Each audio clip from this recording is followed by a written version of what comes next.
Since we've been talking a lot lately about fishing rod design, let's talk a little bit more about another thing that's really evolved with fishing rod grip design. We all know back in the day when we grew up, pretty much all your rods, be it casting, conventional, or spinning rods, had basically a one-piece grip on it that was below, your real seat.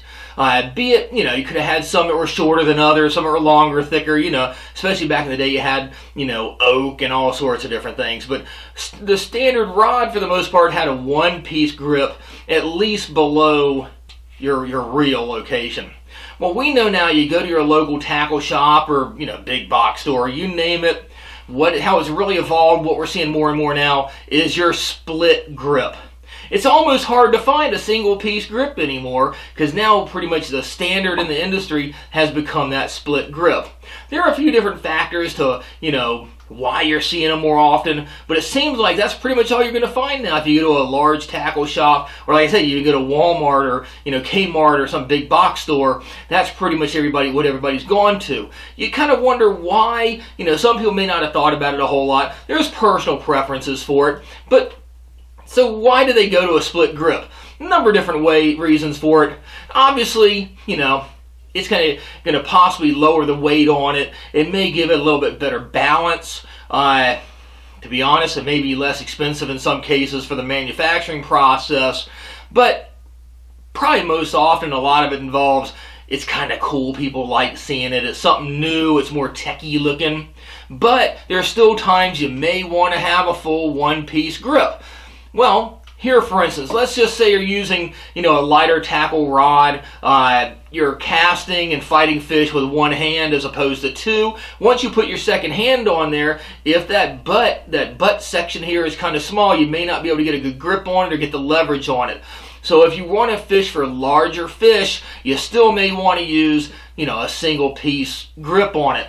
You'll see a lot of these now if you're looking at these rods, especially from your major manufacturers for rods. If you start getting a heavier weight rod, they're not putting in your split grip as much. Most of them are still going with the one-piece grips. Why is that? Again, it's so in case you want to cast. A lot of people cast with two hands. And when they fight the fish, two hands. Like I mentioned before about, a foregrip or not a foregrip, it's another reason you get more leverage. Both hands on the rods when you're fighting it between cranks, or again casting, it can give you a lot more power into that rod. So in some cases, you may want to have a one-piece grip as opposed to a split grip. So it's personal preference again. It's a little bit like talking when we were about the foregrip or not having a foregrip on them. But it's personal preference. You may want to have a little bit lighter rod, especially if you're trying to have it perfectly balanced. And have it as light as you can, or you may like the feel of it. You may like the way the way it performs. Again, you can kind of get direct contact on the blank. It's your personal preference, but it's kind of weird when you go to a lot of these stores, especially your big box stores like Walmart and stuff. That's pretty much all you see now because it's kind of like the cool new thing is that split grip. So again, it's personal choice. But if you're going out for using certain techniques or you're using larger lures, especially say if you're musky fishing or you're cranking, big lures for stripers, stuff like that, it's a whole lot more comfortable to have two hands on that rod, so your split grip might not be ideal. Your choice, your preference, depends on what kind of technique you're using, but it's kind of the cool new thing is that split grip. They've been doing this probably now for, 10 years or so at least now, but kind of the industry standard. And like I said, as we were talking about fishing rod design and, technique and all that, I thought it would be something worth talking about. Thanks for watching Fishyaker.com. As always, please subscribe on YouTube, like us on Facebook. We'll catch you on the water.